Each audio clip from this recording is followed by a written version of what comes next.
Good morning, everybody. I know it's bright and early. Hopefully, you all survived and had a good day of rest after day one, and now we're on to day two. This is epilepsy, the basics, adults 18 and older. I have the pleasure of introducing Dr. Park, Esmeralda Park, who we are lucky enough to have here. She is a neurologist with a subspecialty in epilepsy, board certified in neurology and epilepsy by the American Board of Psychiatry and Neurology. I too have not had all my coffee. Her expertise in the diagnosis and treatment and management of seizures and epilepsy in patients age 12 and over. And without further ado, Dr. Park.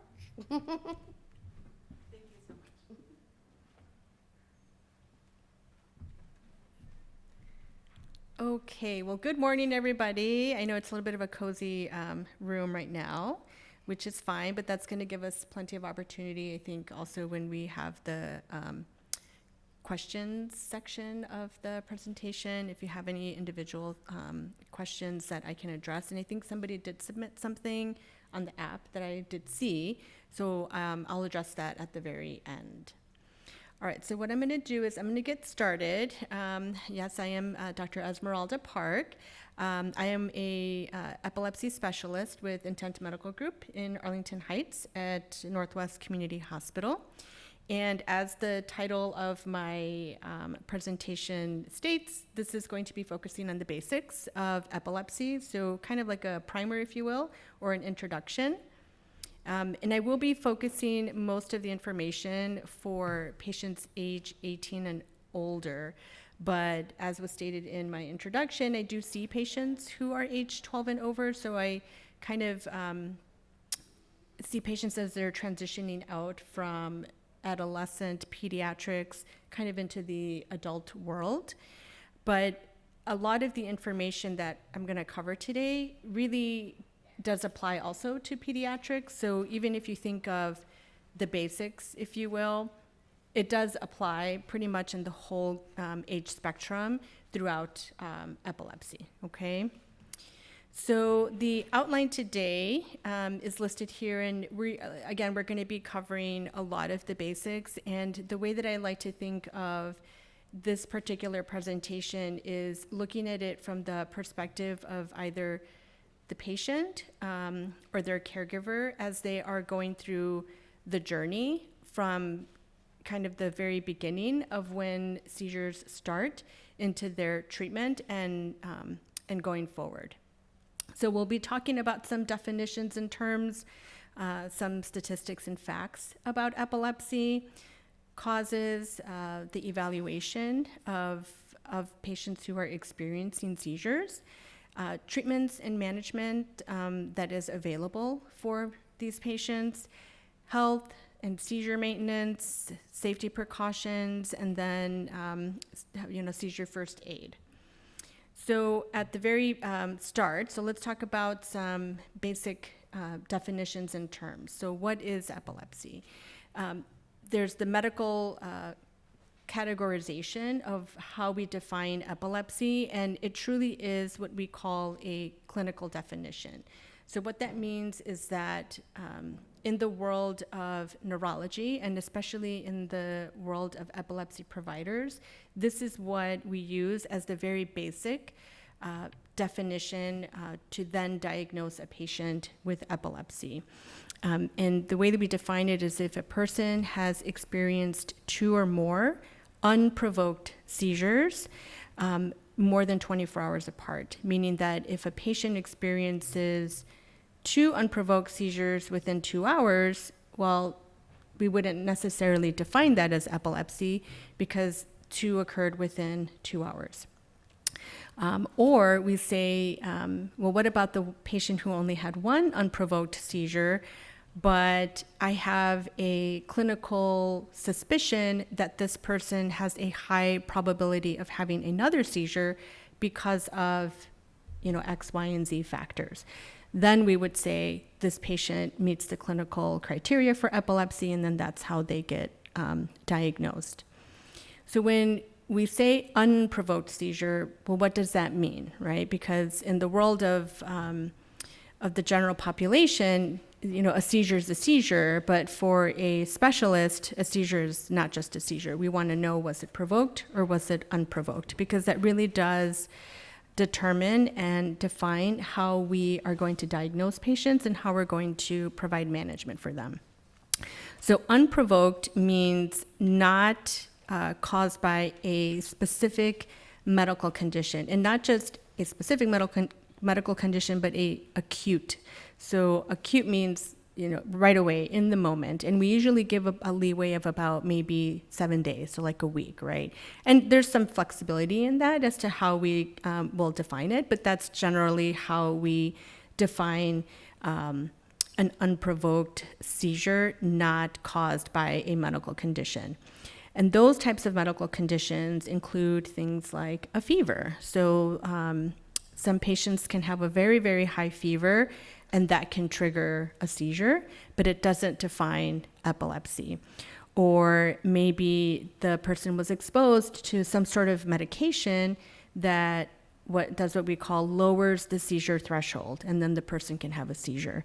Or maybe there was an electrolyte imbalance or a metabolic imbalance. Maybe if the person is a chronic alcohol user and they abruptly stop drinking alcohol, that can trigger what's called an alcohol withdrawal seizure. People who experience trauma to the brain, and that's also a general way of looking at things like a stroke, a brain tumor, a head injury. So, again, unprovoked seizure is defined by not a acute medical condition. And when we think of the term epilepsy, it's not uncommon for physicians to hear patients say, I don't have epilepsy, I have a seizure disorder. In general terms, they really are the same thing. I'll often get patients say, but I don't have epilepsy, I have a seizure disorder, and they'll kind of almost fixate on that. And we'll talk about why sometimes that is that patients will often, or caregivers, will not understand that difference. But, the opportunity today is, again, to provide the basics, right? And to give a general understanding of what these terms mean. So when you really do hear that word seizure disorder, it implies a diagnosis of epilepsy. So then we'd start talking about, well, what is a seizure? Because how is that different than epilepsy? Well, seizure is a overactivation of electrical activity in the brain that then causes a change in a sensation or a physical behavior. And the way that we like to then also describe, and the way I particularly like to describe to patients what that overactivation of electrical activity in the brain means, is that at baseline, we all have electrical activity running through our brain. So I like to say that the brain is like the computer of the body. It, just like a computer, sends and receives electrical signals all the time without our wanting there to be. And those electrical signals function at a baseline level. And if, for whatever reason, those electrical signals start to become too overactive, they can stimulate that particular part of the brain where they are being overactive. And depending on where that part in the brain they're being active, it will then trigger either that sensation or that movement that it controls in that particular part of the brain. So the seizure is a symptom of epilepsy. And the analogy that I like to provide that is specific to other medical conditions is that of hypertension, which is something that the general population tends to hear, or diabetes. So those are the big umbrella terms, if you will, or the diagnoses, like the medical term for the diagnosis. But then the symptom of each of those, in particular for epilepsy, is a seizure. For hypertension, it's going to be high blood pressure. for diabetes. It's going to be high blood sugars. So the seizures are a symptom of the diagnosis of epilepsy. And another analogy that I like to provide, because the world of seizures, again, is not just very specific in the sense that saying a patient had a seizure doesn't give a lot of information to a physician who is trying to determine what that means. So in the analogy, again, of what I like to call the Baskin-Robbins analogy, just like there are a variety of different flavors of ice cream, there are going to be a variety of different types of seizures. So let's delve a little bit more into, again, what seizures are. So as I stated before, a seizure is a reflection of overactivation of electrical activity in the brain. But what really does that mean? Well, it means that they are overactive physical signs, symptoms, however you want to look at that, and I'll explain what that means a little later. But it's not all the time, right? Because we have to define, what does that mean? When does it occur? How does it occur? Why does it occur, right? And so when we're looking at the very initial piece of it, they're not all the time continuous, and it can happen, but in general, they are brief and recurrent. And it's usually a similar set of signs or symptoms. And a epileptologist, a specialist out of New York, defined the 5 S's. So what she said is they're short, sudden, strange, similar spells. So that's how she defined it. And I thought that was a very beautiful way of defining what seizures are. And then importantly, kind of like with real estate, when we're thinking of the brain, it's all about location, location, location, meaning where is it coming from? Because then as the specialist, we then further try to classify, well, if we're talking about what type of seizure it is, it's actually going to influence what type of treatment we then offer the patient. And there are 2 broad categories of location, which influences type, which not only influences type of seizure, but it also influences type of epilepsy that we then diagnose, which then influences type of treatment that we're going to offer. So focal means that it starts in one part of the brain. So that's what I like to call a straightforward term and category. And same as generalized. Generalized means that it comes from all over, or it activates everywhere pretty much at the same time, or very quickly. It'll activate the whole brain in order to produce signs and symptoms. So let's talk about what we mean by signs and symptoms. So symptoms are perceived by the person.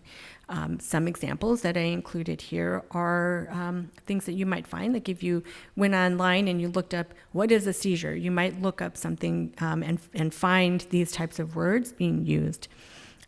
Deja vu, heart racing, feeling dizzy, having a tingling sensation.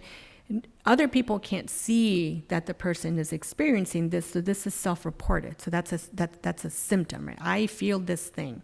And then we now categorize that as a non-motor symptom, meaning that there's no like physical change that others can see, so it's self-reported. Sign is something that is observed by others, and that's what we call like a motor or behavioral change. Maybe the person gets stiff all over on only one side, only one limb or one extremity. Maybe they have jerking or twitching, and that jerking or twitching can be in one very particular part of the body. Maybe it's just the face, maybe it's just an arm, maybe it's just a leg, maybe it's both arms, maybe it's both legs. And then things like staring. That is also kind of like a motor manifestation. I know it doesn't seem like a dramatic thing, but that is truly how some patients can present, and it would still be a sign. And what I also like to say to people is not everything that shakes is a seizure, and not all seizures shake. Because I think what happens is, we get the television dramatization of a seizure, and it's always this big, huge, thing that people see, but it doesn't always have to happen that way. And as a physician who specializes in epilepsy, when you have an appointment, you're going to find that it's a very detailed questionnaire, if you will.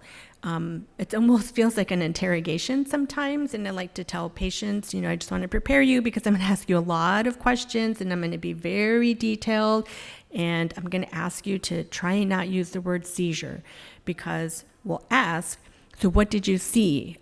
I saw them have a seizure. Okay, well, what does that mean? And the reason that we're doing that, it's not because we're trying to be nitpicky. It's actually helping me as the physician. As you're telling me the story, I'm also starting to think, depending on what is being said to me from start to finish of that whole seizure, where do I think it's coming from? So then I use that information. When we start to talk about testing, then we start to compile all of that together. And that again helps us lead to treatment and management. So the three the major phases of a seizure, we usually say it's the start, the during, and the after. But then at the very bottom, I included actually the before.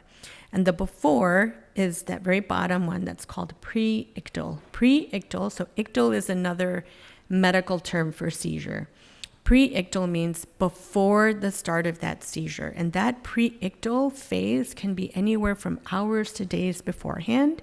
And sometimes it can be something very, very subtle, where the person might say, I'm having a lot of headaches, or my brain feels kind of foggy, or maybe they can have a mood or behavior change, especially in patients who are not able to communicate, like they don't have language. The parent, the caregiver can, once they get to know the pattern, they'll start to say like, oh, they actually started to change their behavior, and I kind of just knew that something was coming because 2 days beforehand, I saw that change, and then wouldn't you know it, boom, the seizure happened. So that is something that is very common. So, those are all things that caregivers or even patients themselves can report, and that is also still very helpful to the physician. Not everybody will experience that, but that's that pre-ictal phase. So that's not the seizure, but that's some sort of pre-warning, if you will. And then when we're talking about the seizure itself, that's when we start to say the start, the during, and the after. The start is what we call the early ictal phase, or what is more generally known in the general population and even among physicians is what's called an aura. So an aura is already a seizure, because people will say, I didn't have a seizure, but I had my aura. And then I have to kind of tell them like, well, that's technically a seizure because you wouldn't have experienced that symptom if there wasn't electrical activity that was being overactive in your brain.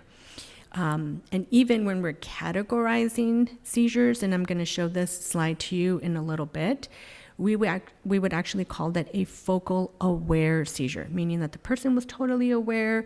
They knew, like, I had my deja vu, I felt it, or I felt this rising sensation, or I felt this like pit in my stomach, or whatever it is that they feel. That technically is still part of the seizure.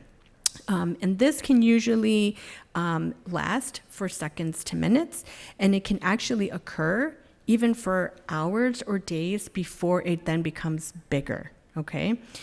The during is called the ictal phase. So the ictal phase is the more obvious looking thing, and that usually is more obvious to others. That doesn't mean that for some patients, an aura is really just their seizure. That is literally it. And so it's up to the doctor to then decide, what am I going to call that? What am I going to categorize this in this particular person?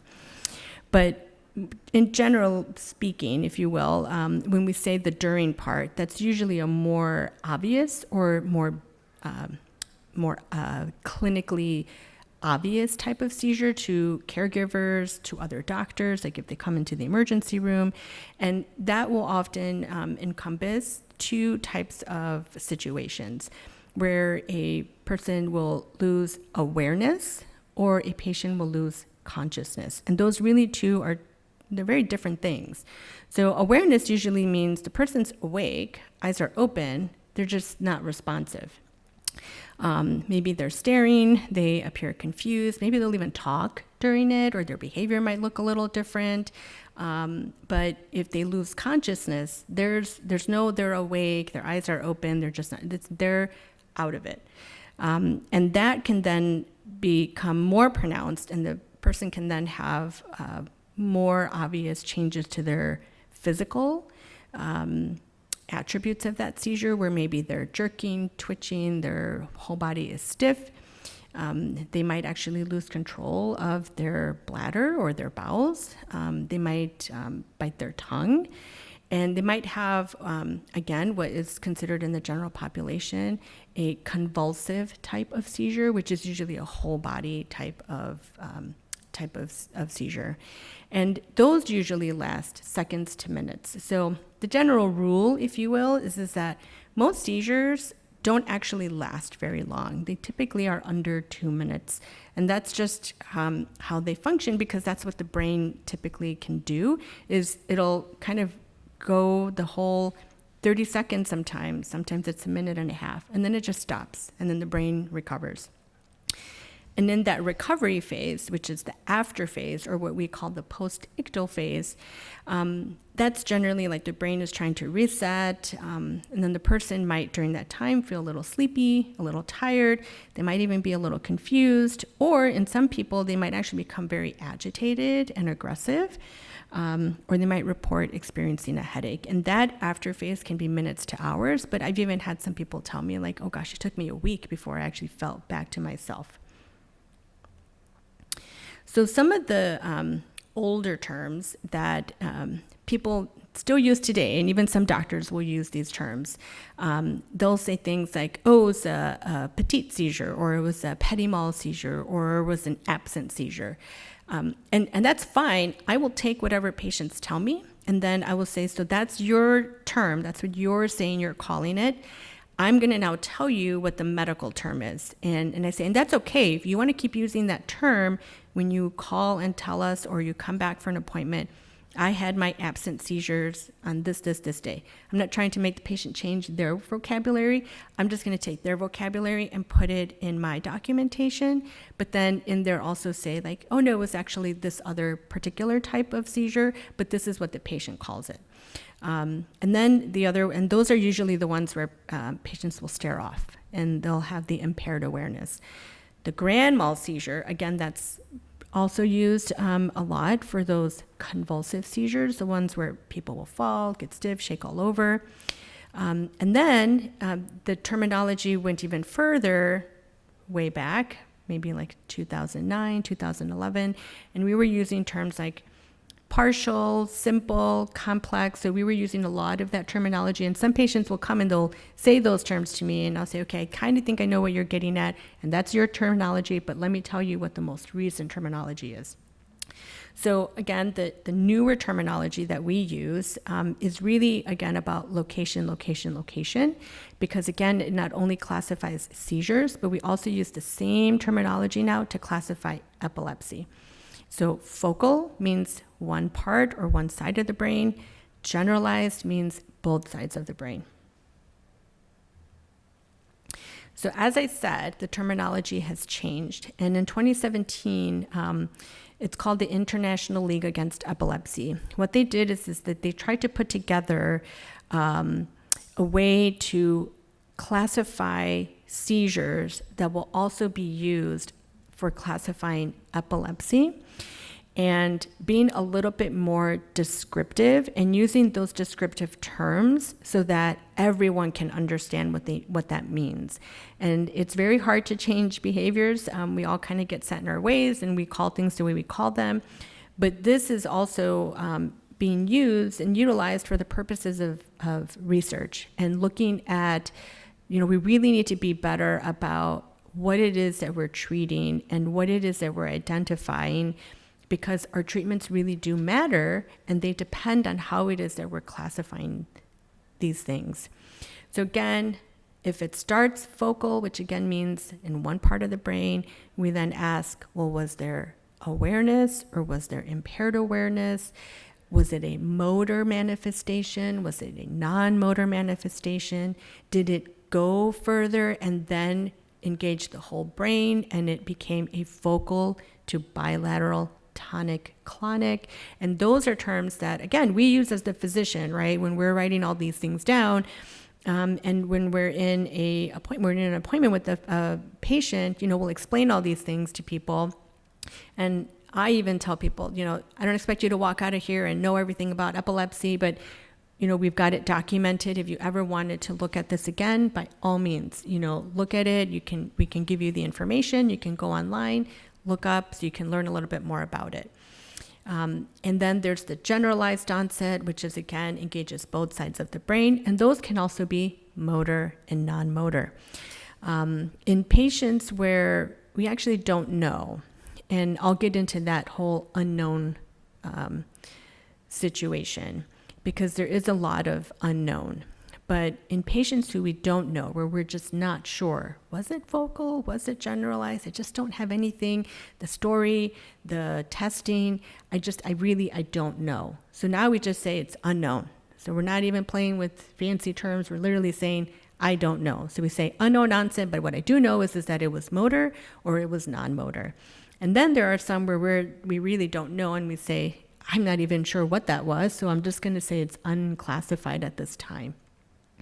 So it gave the physicians also a little bit more of leeway of saying, I'm not going to peg this patient into a specific thing when I really have nothing to support it. So I actually do, appreciate the fact that as physicians, we are giving ourselves a little bit of grace in the sense of, I don't want to put this patient in a specific category because it might actually lead to the wrong treatment, and we certainly don't want that to happen. And then when we go into each of those specific types, right, of the motor and the non-motor, we get even more terminology that's available to us. And, in general terms, we don't expect all neurologists to know these terms or to use them. This is really more for the epilepsy specialists, and we're the ones who will use these types of terms when we feel that they are appropriate for the type of patient and their seizures. So let's talk a little bit about some general statistics so that we understand the population of people that are being treated and how the role of an epilepsy specialist is actually quite important. So the CDC, which is the Centers for Disease Control, in 2021 estimated that approximately 3 million adults in the United States have active epilepsy. Now, this is part of the CDC because in the medical world, we don't really use that term active epilepsy, but it's actually helpful to understand what that means. So overall, it's about 1% of the US population. And again, this is an estimate, right? This is an estimate based on diagnosis of people who go to the hospital, diagnosis of people who go see doctors. So there very well may be people out there who have epilepsy but don't go for evaluations because maybe their seizures are not that pronounced or that frequent. So this is just an estimate. But the CDC classified people as having active epilepsy if they have one of two things or both. They are taking anti-seizure medication to control their seizures, or they have had at least one seizure in the prior year. For children, it's about, just under 500,000. Again, this is assumed to be estimated numbers. In a survey between 2013 to 2015 of adults, and they only looked at adults, about 67% of people, again, with active epilepsy, had seen a neurologist or epileptologist in the previous 1 year. So you can just imagine, they got the data of all the people that were diagnosed with epilepsy. They did this survey, they sent it out, and of the people who responded, really only about 67% of them had said, yeah, I'm under the care of a neurologist or an epilepsy specialist. So then it's assumed, well, who would you be under the care of? it would be a primary care doctor. Of those patients, the 67%, 90% of them were taking medication, but only about 56% of them had reported at least one seizure in the past year. So when you start to break all the numbers down, it's actually not too bad, right? But again, this is a survey, so it all just depends on how many people are responding, right? But to look at how the impact of seizures and epilepsy can have in our general health system, because this is, again, particular to the United States, the average annual healthcare spending for patients with epilepsy and seizures is about $24.5 billion, which, it's a lot. And that's really more of a public health look at healthcare spending, management of epilepsy, resources available to those patients, and then we have to look at over the whole United States, where are these epilepsy specialists, the medication, insurance, so that $24.5 billion, yes, those are healthcare dollars that are being spent. But then, it really takes somebody to really dig in the weeds and figure out what does that mean and how is that going to impact care for people in the long run.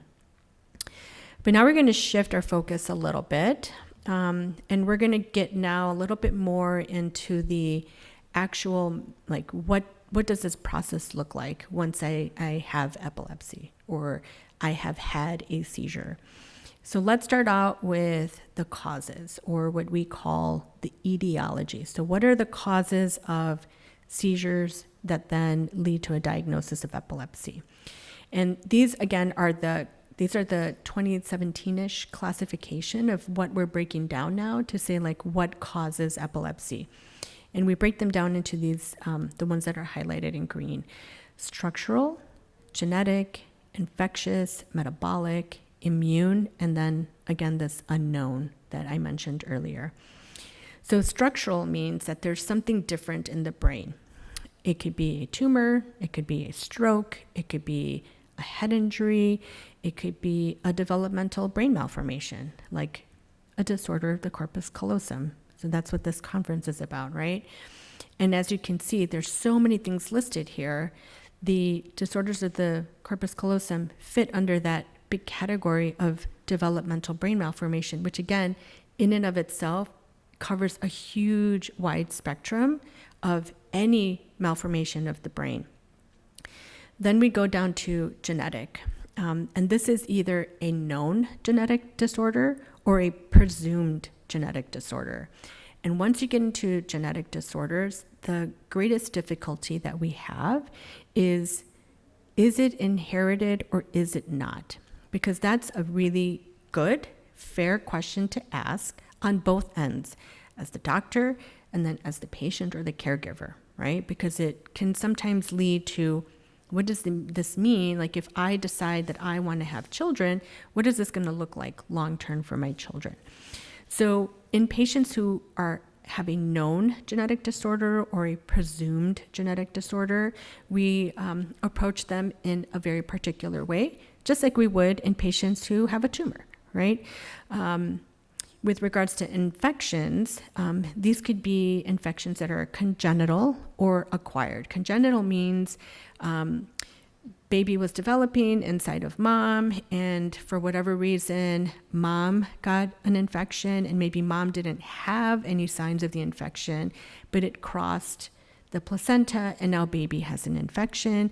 And unfortunately, once baby comes out into the world, now baby might have an impact on their brain development, and then that could lead to seizures. Outside of mom, that's when we call it acquired, meaning that baby got an infection at some point after birth. Their immune systems are not always the greatest, but it's not just babies. This could also be adults. Meningitis is a very big one, right? Patients who have sinus infections, there's a very, very thin piece of bone that separates your frontal sinuses from your brain. So if you're somebody who suffers from chronic sinus infections, you could be at risk of developing what's called an abscess, which is an infection or a collection of infectious material inside the brain, and then that can unfortunately lead to seizures. And then we have metabolic, and metabolic means there's a fluid or electrolyte disturbance in the brain, but it's not just that. One thing that I like to explain to patients is like if you have a kidney condition or maybe you have diabetes, those are very common electrolyte disturbances or metabolic disturbances that can then unfortunately provoke seizures. Or if you have a genetic disorder that predisposes you to chronic metabolic dysfunction, then again, that can lead to recurrent seizures and a diagnosis of epilepsy. Immune is a big hot topic, and it's been like that for probably the last 10, 15 years, where the epilepsy professional world, researchers, clinicians, are really starting to look at how autoimmune disorders can impact or affect a person to not only have seizures, but have then epilepsy. And then what do those treatments look like to help that patient so that they can have better control of their seizures? But unfortunately, even though I just listed all of those, and that's a lot of conditions that can fit under there that can cause epilepsy, a third of patients we just do not know, meaning that we do all the scans, all the tests, we do everything that we can, and everything comes back normal. So we can make educated scientific medical guesses as to what could be the issue, but we just aren't able to define what is causing that person's epilepsy. Oh, and I think at the very end of there, I had said, that multiple causes can be seen in one individual. I'll give you one example. In a patient who has a brain malformation, and it's part of a genetic disorder that causes that brain malformation that is also associated with metabolic dysfunction.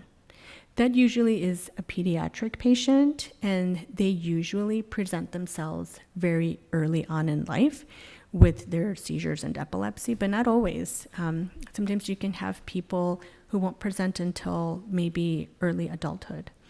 But as you can see, I just gave you 3 things that could affect one single individual person. So let's talk about the first time, right? The person or their loved one has a seizure. So you go to the doctor, right? I or they had a seizure. Now what? What's going to happen? The general way that we approach patients, and as I had said initially, is we want to get a history. That is the most important thing. So personally, for my visits, when I see patients, they take a really long time, and I tell people a lot of what we're going to do is we're going to talk. And some of it is me talking at you. Some of me is asking you questions. And if I feel like maybe we're not getting on track, I'm going to ask you, oh, hold on, let's go back. And I really want to know what that is, because the story, as I just described to you before, with the early, the during, during, the after, all of those things, again, help me figure out, do I think they have seizures? Do I think their seizures are consistent with epilepsy? And if so, what treatment am I going to give them? So that seizure history is super important. And then the report of anybody who was around them, because the hardest thing is when a person comes and says, this is what happened to me, but nobody was there and I don't remember. So those are tricky, right? Because then we are really using what we call our clinical acumen, or our knowledge, to decipher what the person is saying and then decide, do I think that you fit this diagnosis, and do I think that we need to do treatment? Then we also ask about birth and development history. Even in an adult, even in a 75-year-old, I will always ask birth and developmental history, because you never know when a piece of information might influence the treatment that we offer to patients. We'll also ask about family history. Again, that helps us with genetics. Do we think that there was something genetic that did get inherited at some point, or do we not think that there was a genetic predisposition? Then we look at their medical history. As I said before, do you have poorly controlled diabetes? Do you have chronic kidney dysfunction? Do you have something else going on? Have you had a stroke? Have you had a brain tumor?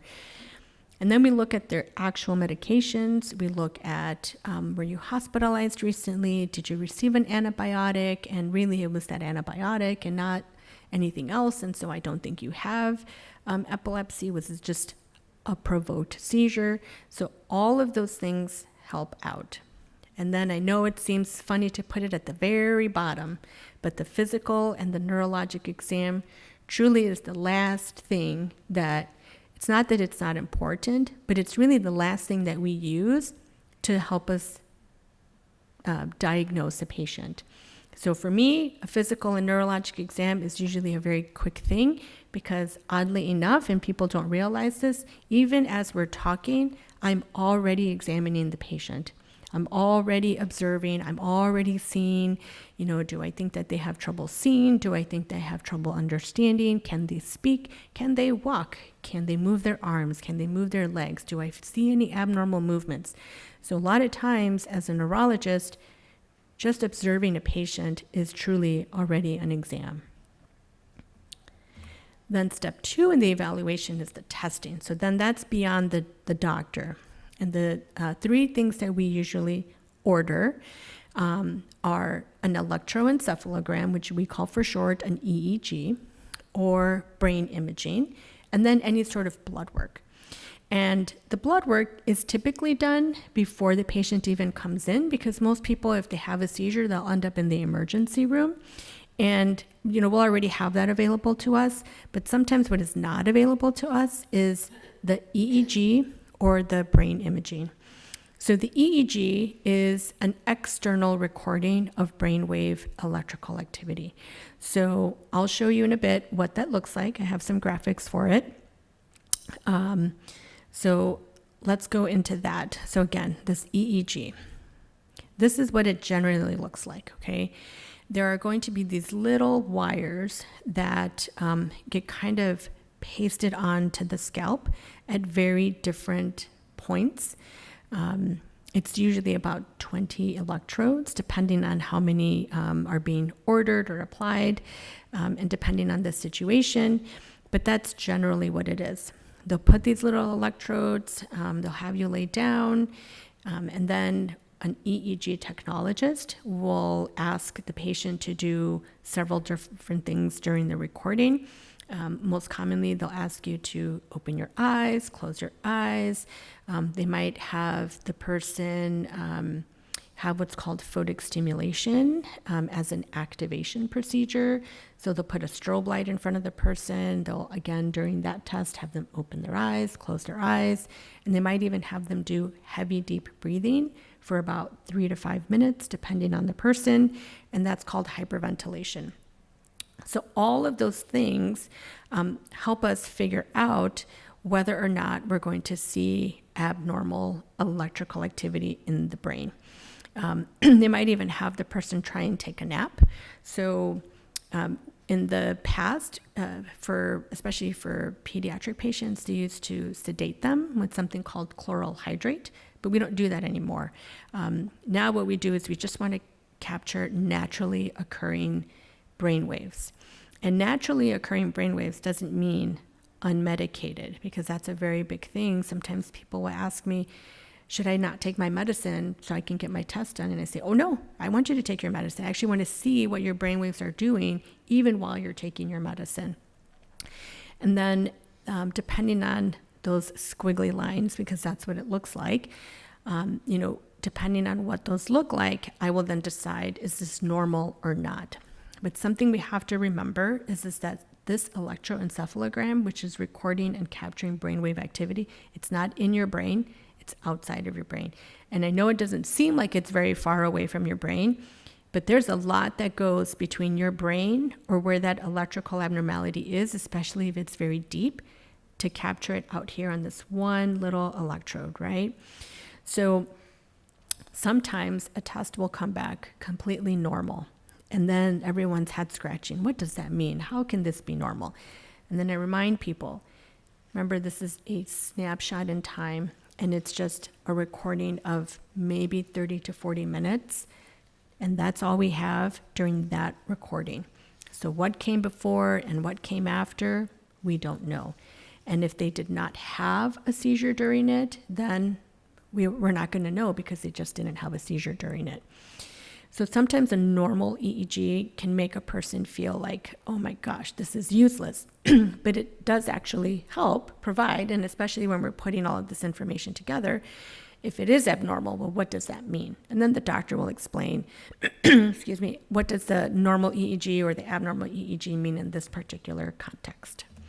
And then when we're looking at brain imaging, we've got two different types of brain imaging. So the more common ones are what's called an MRI or a CT or CAT scan. And a lot of patients will not know the difference, and that's okay. That's not up to you to know the difference. So then I will ask, okay, the MRI usually makes a sound, and I'll give them kind of like that click, click, click, like it'll do that loud noise. Oh no, I didn't get that. This was a little bit more open and it was super fast. And I say, okay, then it's probably a CAT scan. So what is the difference? The difference really for the doctor is the fact that a CAT scan really is like, again, a quick snapshot in time. It is just quick pictures. It tells me, was there anything really obvious in there, like a tumor or a stroke or a bleed or a collection or pocket of fluid or infection or something. That's what that will show us. But an MRI shows us a lot more detail. And that is what ideally what we would prefer for patients to have is an MRI. So then the next question is, okay, so you've got all this, you got my test results, okay, can I have another seizure? What does that look like? Well, in general, our statistics are the following.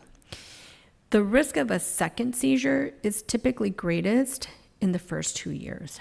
And that can range anywhere from 21 to 45%. So in my opinion, some doctors are like, hey, that's 21 to 45%. And I say, well, that doesn't really help me help the other person, right? Because if I'm telling you 21 to 45%, for me, if I was the person, well, 21% versus 45%, like that's almost half, right? Like you're basically telling me that I've got a 50% chance of having another seizure. What does that mean? How am I supposed to interpret that, right? So then we follow that up with, well, let's look at your testing, okay? And let's look at your history. And let's look at the details of what you just described to me. So how we think of, and this goes back to what I had said before, which is maybe you just have one seizure, but something tells the doctor, I think this person has a higher probability of having more seizures. So that's the diagnosis of epilepsy, and I think we should do treatment. If the EEG is abnormal, if the MRI is abnormal, if you've had a head injury or a stroke, or if you've had a seizure during sleep, those are usually factors that indicate that there may be a higher predisposition or being closer to the 45% than the 21%. So there's some data that suggests that immediately starting medication is likely to reduce the risk of a second seizure in those first 2 years. But again, that's the first 2 years. What comes later, we still don't know. So what are these treatments? The first line treatment, or meaning like what do we do for patients? We offer medications. There's 20 plus different medications available. I will show you the list in a minute. Most patients, about 2/3, will become seizure-free. Seizure-free means that they're controlled. Seizure-free doesn't mean they're cured, because that can sometimes be confusing to people. You know, they'll think it's like an antibiotic. Oh, I took a 10-day course and that's it. I'm done with my epilepsy. No, this is a lifelong thing for some patients. But two-thirds actually do really, really well, and they respond to their medication. Unfortunately, the other third does not. And these patients fall under a general category of what we call refractory, intractable, drug-resistant, pharmacoresistant or medication resistant, and that usually means more than 2 anti-seizure medication trials at maximal doses that are appropriate for that type of seizure and epilepsy. So what we recommend is that if a patient has this refractory status, what should that person do? Because the medicine just isn't working. We suggest that you go to what's called a comprehensive epilepsy center. If you have been under the care of your primary care doctor or like a family practitioner, if in 3 months you have not achieved seizure freedom, you really should go see a specialist. If you're under the care of a general neurologist and it's been 12 months and you are not having control of seizures, you should go again see a specialist. The goal for the treatment with medications is to have 0 seizures with minimal side effects and improved quality of life. That truly is what it is. We can absolutely make some patients seizure free, but totally make them sedated and have no quality of life. And sometimes we have to achieve that balance. And although it's not perfect, we have to be very honest and open about that conversation of what are the goals, right? So I, as the physician, have my goals. The patient can have their goals, or the caregiver can have their goals, and then we have to meet somewhere in the middle. We can also consider patient characteristics when we're looking at medications, meaning how old is this person? Are they at some point in their life where maybe they're going to be family planning? Are there other medical conditions that this person has that I need to take into consideration of whatever treatment I'm going to offer is going to influence other things? We usually want to try for one medication, or what's called monotherapy. And we want that medication to address all the different seizure types that I've identified that that person is experiencing. I want to make sure that they're going to tolerate it, that they're going to be able to take it for a long term if they're going to need to take it for a long term. I want to look at all of their other medicines that they're taking and see if there are any interactions. I want to manage their medication levels if it's required for that particular medicine. And then I want to look, is it affecting other parts of their system? Like, what about their liver function, their kidney function? So we got to monitor all of those things over time. And again, the likelihood of controlling seizures is about 70%, which is great, but also not perfect. So here's the list of all of the medicines that have come out on the market since the very, very beginning. Bromide. I actually have one patient who I still give bromide to. But you can see here all of the advances, right? But yet we still haven't moved that number of only 70%. So what we want to do is we want to make sure that that's great that we've got all of this medicine, but now look at all the medicines that I have to look at when I have a patient who walks in the door, right? So let's talk about therapy. So if we have this wonderful research study that was looked at and published back in 2000 that actually gets utilized a lot when we're talking to patients and they're asking, oh my gosh, I've already tried 3 medicines. What do you mean you want me to try another one? Well, then I also have to have the honest conversation of, okay, well, if we're going to try a 3rd medicine or a 4th or a 5th or a 6th, what is the likelihood that it's actually going to help? And this was this study, but in general, there are other studies that have looked at this number. It's generally under 5%. So that's like the general number that I give patients. If you've already tried 2 medicines and now we're on 3, 4, 5, 6, 7, 8, 9, 10, the likelihood of that 10th medicine doing anything is going to be about less than 5%. But then I say, but what if you are that 5%? Wouldn't that be great? And there are some patients where we actually have to flip-flop. Like, well, I tried that one back in, 2010, and it really helped me for like 3 years, but then I started having seizures again. There is something called tolerance. People can develop it, and we'll just do this shifting. And I tell people, I will be as aggressive as you want me to be or not as aggressive as you want me to be. I am absolutely willing to go back and try that medicine you tried before. Let's see if it works for you again. And sometimes we just keep doing that because that's the pattern and the response of that particular person. So what do we do in those patients who it's just not, the medicine just isn't working? Well, now we want to do step 3. So now we're on step 3 of the evaluation phase, if you will. This is when we start talking about surgery. This is when surgical options start to come into the conversation. Surgical management and evaluation is a very extensive evaluation, and it can take anywhere from 3 months to a year, depending on the center, depending on the patient. So that can then require more advanced testing. People will need to go through what's called a diagnostic inpatient continuous video EEG test, or what often gets called an epilepsy monitoring unit, or EMU stay. And then what they do during that stay is they try to capture seizures, especially if a person has them very frequently. We don't need to do anything with their medicine, but if we need to, we'll actually reduce or completely take away their medicine to try and provoke a seizure, which sounds backwards to some people. Like, what do you mean you want me to have a seizure? And I say, yes, I do. I want to capture your seizures because I want to see where they're coming from.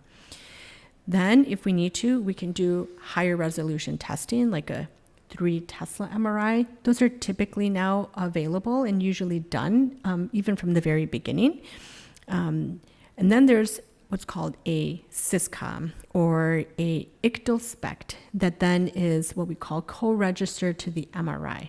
It's a fancy term. Not all centers have them, but what it does is it, at the time of a seizure, they can inject a radioisotope, and then that radioisotope actually goes to the area of the brain where the seizure is happening, because there's a lot of blood flow going there, and then it lights up. It lights up on a scan.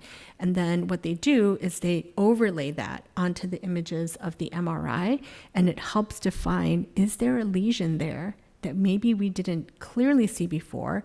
And that's actually our surgical target. Then we have what's called magnetoencephalography, which is a super high density EEG with tons and tons and tons of data. And that can also be assessed to see if it helps localize focus of electrical activity that maybe a standard EEG didn't capture. And again, that gets used to determine, is there a focus for surgery?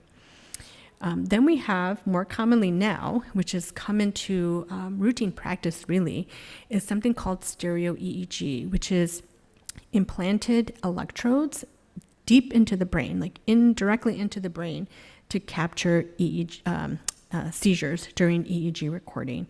And all of this gets utilized, again, to try and determine, do we have a surgical target?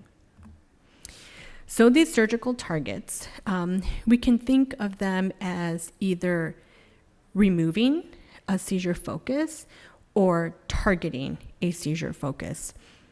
And that seizure focus can either be assessed continuously, and I'll explain how that is, because that's usually with the implantable devices. But traditionally what we would do is the surgeon would go in, take a big bone flap off, go in and actually take a chunk of tissue out. There you go. We took out your seizure focus. That was traditional epilepsy surgery in the past. Now we have what's called stereotactic laser ablation. That's an interruption of a seizure focus. And then we have implantable devices, and some of these can actually capture data. So if you have a seizure focus, but you think it's dangerous, it's actually not a good idea to remove that focus or interrupt it, but I want to try and interrupt it somehow without causing more damage, you can implant an electrode and it will capture or record. It's like an ongoing EEG recorder, and then you can stimulate that area and interrupt by electrical stimulation rather than permanent like laser ablation. So all of those options are available typically at comprehensive epilepsy centers. And then we have non-surgical, non-pharmacologic treatments, which are medical nutrition or diet therapies. The more common one that people know is called a ketogenic diet. But in adults, our bodies can't sustain ketogenic diets, traditional ketogenic diets, for a long term. It's not actually healthy for our bodies. So we have these alternative options. We have modified ketogenic diet, modified Atkins diet, and low glycemic index diets. So now we've done all our stuff and we say you have epilepsy, or we say you have refractory epilepsy. I'm very sorry. This is unfortunately where we are. Well, what comes next? That's when we get into the nitty-gritty of the day-to-day. Right now, you've got your diagnosis. What am I going to do to try and maximize my benefit of the treatment that is being offered to me? Well, you're going to do what's called maintenance, right? Some of this is under control of the person, the caregiver, and some of it is not. You're going to obviously go to your doctor appointments, right? So are you going to see a neurologist, a general neurologist, or are you going to see an epileptologist or epilepsy specialist? I have to take my medicine every single day, twice a day, on time. We're human beings. We're prone to error, unfortunately, and sometimes a medicine gets forgotten, not on purpose. Sometimes literally you forget because, unfortunately, memory issues are often part of epilepsy. So we talk about reminders. How do you take it? Where do you take it? How are you putting it? Especially in people where we see like they're having some trouble, we try to help them figure out ways so that they can remember to take their medicine. Everyone has cell phones now. You put an alarm. So again, we just try to make sure that people are taking it. Maintaining a seizure diary or log is something that some people can do. It's not absolutely necessary, but sometimes it's helpful for the doctor, more so to see patterns, right? Develop a rescue plan or a seizure action plan or a seizure response plan, meaning, okay, is there a way for this person, if they have that early ictal aura that always goes into a bigger seizure, and it usually happens about 20 minutes beforehand, can you maybe take this pill? I want to see if this is going to help you not get into the bigger seizure. And that's super important, because if it's beneficial, then that's part of their treatment plan. And then they don't have to be in a situation, maybe risk of safety, because now they have a bigger seizure. So it gets tailored to the individual person. The seizure action plan is usually for schools, programs, things like that. The seizure response plan, that's for the person or maybe their family or caregivers. Learning seizure first aid, unfortunately, the person who is having the seizures can't obviously do this for themselves. So it's something that we then offer to families, coworkers. We educate the person who has epilepsy if they're able to, if they have areas like their coworkers or schoolmates or what have you, and we encourage them. You should encourage your friends to look up how to do seizure first aid. And then, identify and avoid seizure triggers. Not getting enough sleep, sometimes consuming alcoholic beverages, trying to avoid when you're being sick, having fevers, so we talk about that. Are there specific things like I got too dehydrated, I didn't get enough food in me, all of those things, they're very much individualized to the person. So we try and identify those if we can, and then we say, let's try and avoid that. We try and do education about the psychosocial impact of having seizures and epilepsy, and what the long-term cognitive and memory issues that can occur in patients who experience seizures and epilepsy. The most important two things that are really big safety things, not to say that the other ones aren't important, but something that we're really starting to talk about a lot is called SUDEP, or sudden unexplained death in epilepsy. So every patient is at risk. Every patient with epilepsy is at risk. But the patients that are the most at risk, and the average is about 1 in 1,000, people that have the highest chances of being that 1 in 1,000 are people who have those big tonic-clonic seizures, or the ones I called grand mal. Those that have very frequent tonic-clonic seizures, or if they happen during sleep. So we want to identify and minimize that as best as we can so that we can minimize the risk of SUDEP. There's also, with all of the anti-seizure medications, every single one of them, not one is an exception, it has a warning by the FDA of the person experiencing suicidal thoughts or behaviors. So some specialists will often ask about mood. They might give you mood questionnaires. This is something that I do in my practice. But I don't just focus on suicidal thoughts and behaviors. I actually just focus on mood in general, because these medicines can also impact and change mood. Specifically to people with epilepsy of childbearing potential. So traditionally, we think of women. If their menstrual cycles can impact their seizures, they will fall under a category of what's called catamenial epilepsy. That's not always a straightforward type of pattern, and we know that, we're aware of it. But then outside of that, let's say they are not having seizures, their seizures are very well controlled, but what if they are noticing irregularities in their menstrual cycle? It absolutely could be related to their epilepsy. Maybe it's their medicine. Maybe it's both.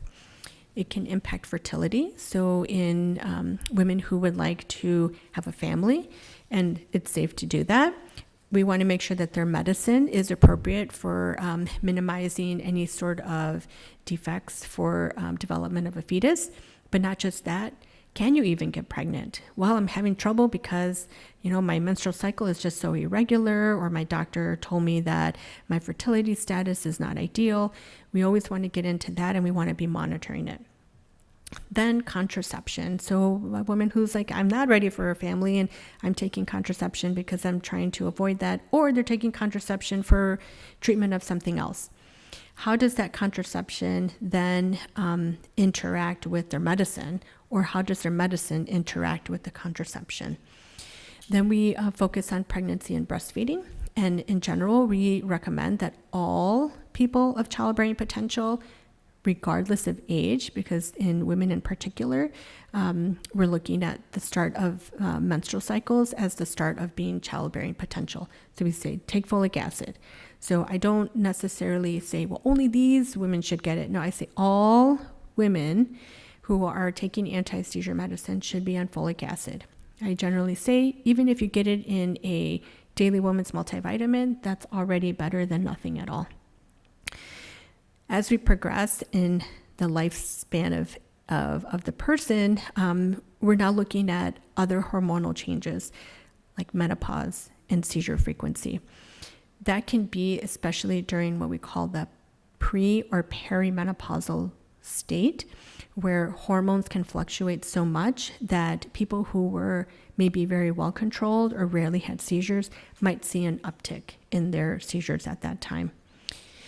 We also then, over the lifespan, look at bone health. And we look at that from medications. We look at it from risk of falling and fracturing something during a seizure. So that will also come into play, where we'll maybe ask about vitamin D and about bone health and bone scans. And that's, bone health is not just necessarily for women, it's really for all patients. And again, these seizure triggers, we want to avoid these. So these, this slide goes a little bit more into detail. And again, this is very patient dependent. So it's not necessarily that this is going to be the case for every single person. But these are the things that if you call and you say, oh, I had a seizure, we'll run down the list. Were there any triggers? And then we'll ask, like, did you get enough sleep? Did you not get enough sleep? Were you drinking alcoholic beverages? Did you consume some sort of recreational drug? Did you consume an over-the-counter medication that maybe can lower the seizure threshold? Were you under a lot of stress? Did you have a fever? So all of these questions will be asked, okay? And these are general safety precautions.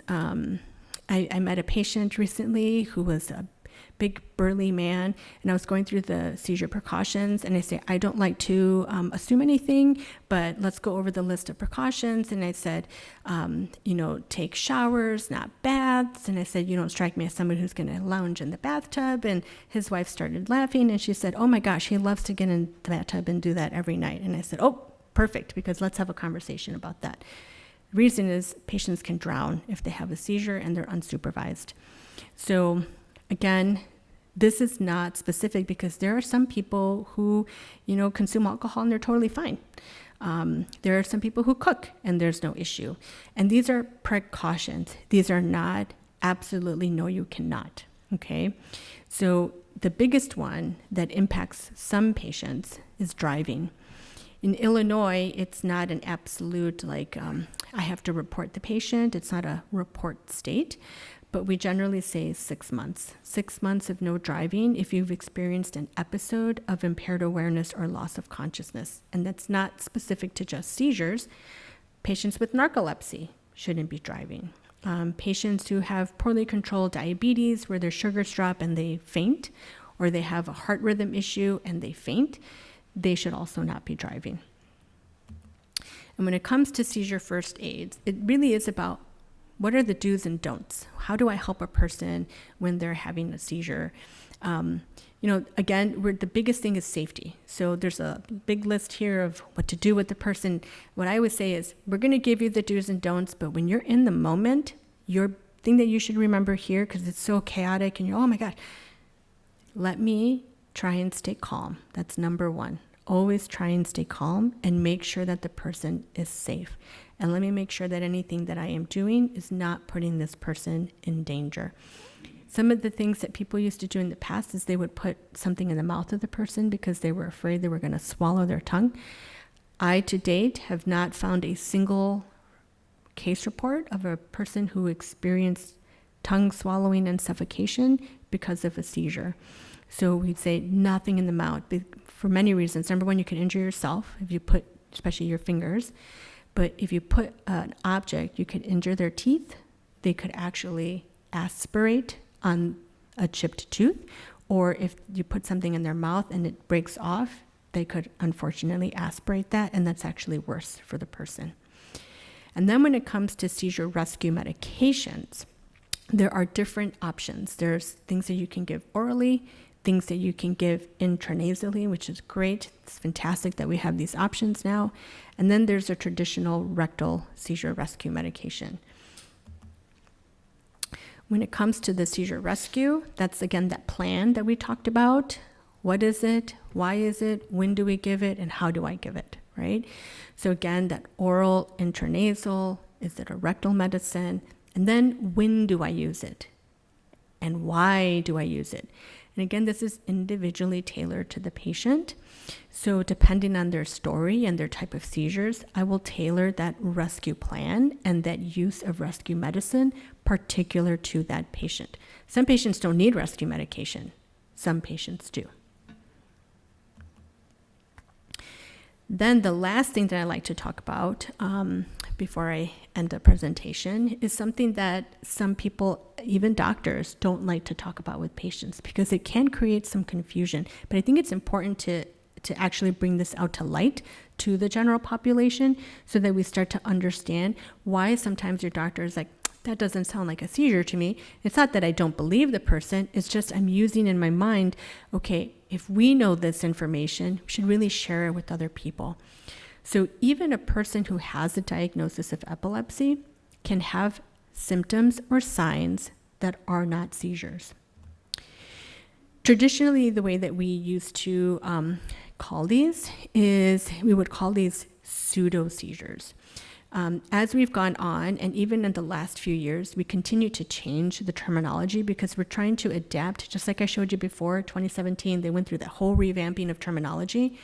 We as doctors don't even still agree on what we should be calling these things. And we call them these things because we don't have a really good term for it. So currently, the term that is being used is psychogenic non-epileptic seizures. But every single word in there comes with something, right? Psychogenic implies there's a emotional, psychological something. Well, that's not the case for everybody, right? Non-epileptic is correct because it's not epilepsy, but seizures is super confusing because a person says seizures. Well, I told you what a seizure is, right? In this case, there is no abnormal overactive electrical activity, so it doesn't fit. So we're still trying to work on what we're going to call them. It falls under this big category of what's called functional neurological disorder.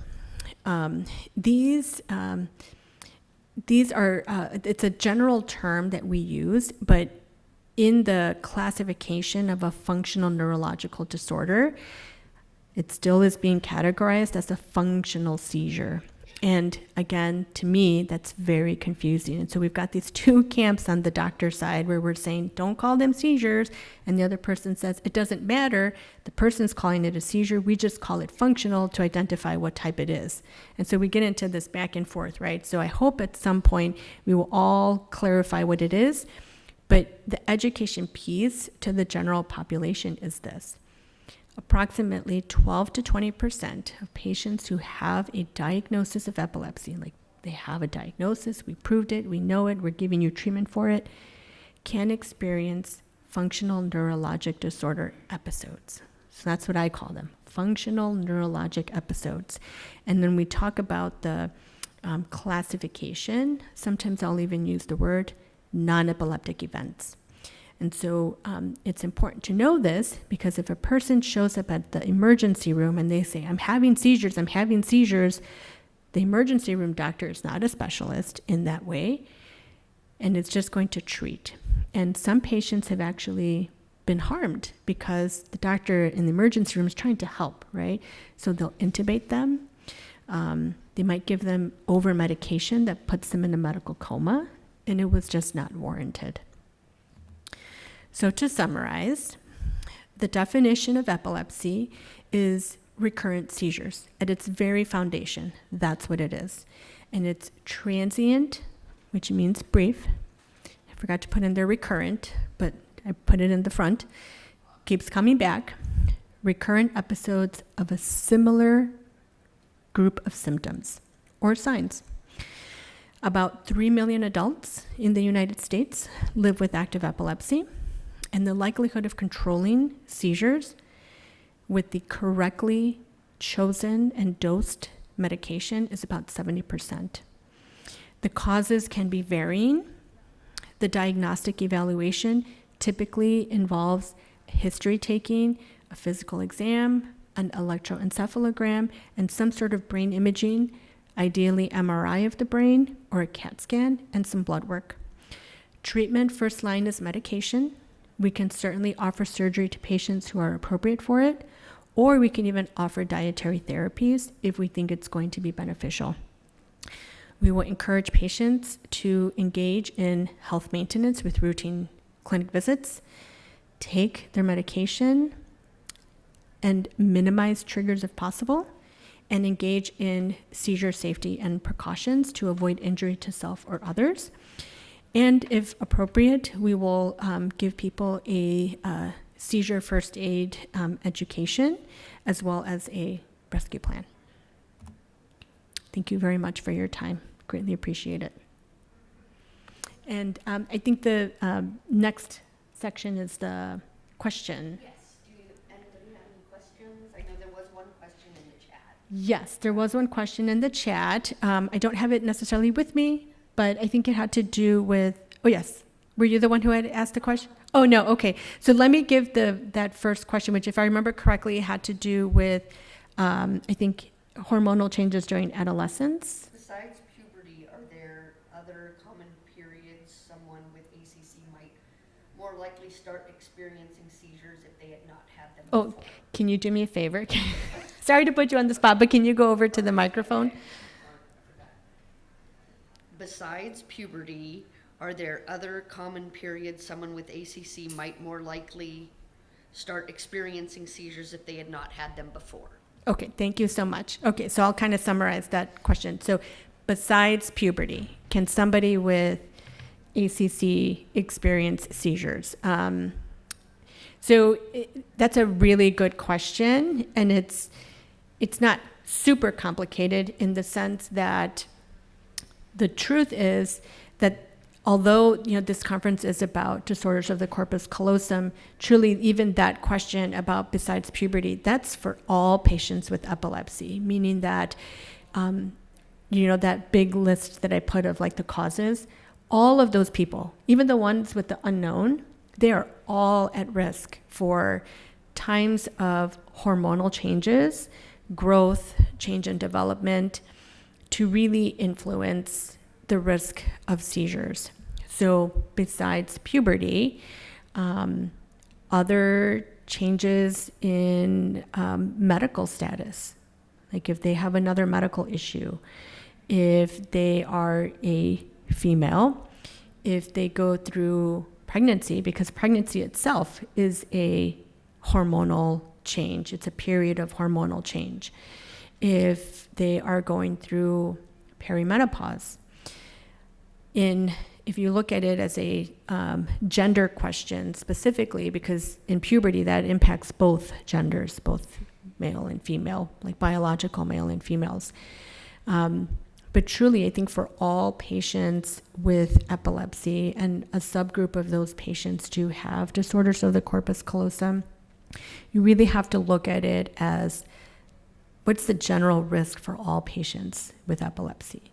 Because even as, if you've been attending your lectures here or have already looked at information regarding disorders of the corpus callosum, it's something that's called heterogeneic phenotype, which is a super fancy word. So let me explain what that means. Heterogeneic means different. It's different between one person and the other. Phenotype means what does it look like physically, phenotype. So you can put 10 people in a room and they all have the exact same type of change in the corpus callosum. They all have the same type of brain tumor. They all have the same genetic disorder. They all look different. Every single one of them, right? They might have some commonalities, but they're not equal. There's not an equal sign between them, right? And so I often will say things like, I'm treating a person, not a number, and I'm treating you, not everybody. And you're a person, not a robot. Because I have to, again, individualize that to each particular person that walks into my clinic. I'm sorry, did you have a question? Going back to what they asked Oh, I'm sorry, can you come up to the podium? Thank you so much. Or to the microphone here. I think you might need to adjust the speaker.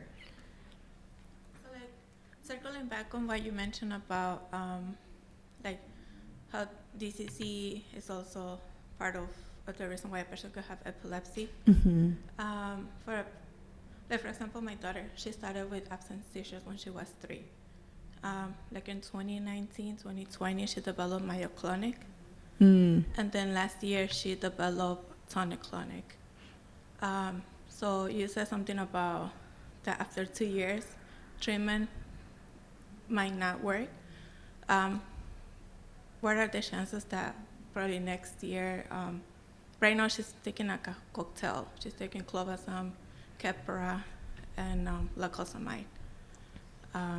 So, like, I don't feel really comfortable on her being in so much meds because she has ataxia and her physical movements have been decreasing completely. So, is there some probably like the chances that her seizures might come back again once the 2 years are passed with all these medications that she's taking? Yeah, thank you so much for your question. So it's riddled with a lot of, on my side, right? It's riddled with a lot of like, well, I have a lot of questions about what sort of testing has been done for your daughter, right? Because although, yes, this conference is about disorders of the corpus callosum, as I mentioned before, it's heterogeneic, meaning that not everybody's disorder of the corpus callosum is the same, right? So it begs the question of, is there something genetic? Is there something else that needs to be evaluated? And then that genetic information will help you ask more questions and help the doctor address your questions in a way that gives you a little bit of what is this going to look like in the future, right? Sometimes it's really hard for this side of the table because I know that you're asking me to give you an answer that's a period at the end, right? Like, here's your answer, here's the period, and that's the fact, right? And that's really hard. And I always tell patients, you are welcome to go talk to another doctor who's going to give that to you. I'm not going to lie to you. Because if I give you a factual, this is it, and that's what's going to happen, and a period at the end, well, I would have a list or a line of people outside my door because they'd be like, that doctor's going to tell me exactly what's going to happen. And she's absolutely true. And she's never told me anything different. And all these other people have gone to see her. And that's literally their story. So we would love to be able to predict what's going to happen in the future. And that's not to say that we can't do that, but we have to get a lot of medical information before we can do that. And it's like with any medical condition, right? We can say, well, the most likely thing is this, right? It's kind of like you get an infection. Here's your antibiotic. But the doctor doesn't even tell you anymore. The most likely, hood that this antibiotic working is 20%, like we don't do that anymore because now we know. Those are like standards, right? It's absolute, like here's your antibiotic, you take it for 7-10 days, you're done. But this is more complicated. So to answer your question, I would say you're already seeing a pattern, right? She started this way. Now she had these different seizures. Now later on she had this type of seizure. I would suggest go back to your doctor. And as I mentioned before, I don't know who you're seeing. If you're not seeing a comprehensive epileptologist, that's when I would say you should go see a comprehensive epileptologist. And you should ask the questions. Is there anything that we should be testing to look for a reason as to why it keeps changing over time? Because there's so many medicines already on board and they have side effects that are impacting her walking, her this, her that. What else can we do? Because sometimes we will give treatment after treatment after treatment, knowing full well that we might actually be making something else worse. And it's not uncommon for patients to come see me and they're on 6 medicines. And then it's very difficult to take something away, because if you're taking something away, and we generally do that very slowly, if you start to see seizures again, there is no way to prove it's because they need that medicine versus it's the brain reacting, but it will settle down. So what I say to patients is, I'm going to give you all the information, which sometimes is like, oh my gosh, it's information overload. But it's called shared medical decision-making for a reason. Gone are the days of the doctor walks in, gives you a prescription, and walks out the door. We really don't do that anymore, right? We now have conversations with patients. We engage you in that medical decision-making, and we give you the information so that you can do what's called informed consent. So I have all the data. You told me all the facts. You told me all of your thoughts, your opinions. I'm going to decide this. And sometimes it's hard because as the caregiver or as the patient, you really are trusting that whatever the doctor is saying to you is so factually true, right? So it's what's your comfort level with your doctor, right? And I always tell people it's kind of like dating. There's a doctor for everyone, right? So if you walk in the room and you're like, then don't go there. Truly. And I even say that to people who come see me and say, that's okay if I'm not the person that you prefer, that's okay. We're very fortunate that we're in a large metropolitan area where you have access to a lot of different doctors and a lot of different specialists. So by all means, if you want to get a second, third, fourth, fifth opinion, you can get the second, third, fourth, fifth opinion. But if at some point somebody tells you something different that you think is worth investigating, then you should investigate it. But I also do say this, if they all tell you the same thing, then that's really what it is. I hope that answered your question. We're at time. Oh, we're at time. Okay. Thank you. We're going to thank Dr. Park. Thank you so much for your wealth of knowledge. And are you available for questions if anybody has? Oh, sure. Absolutely. Okay.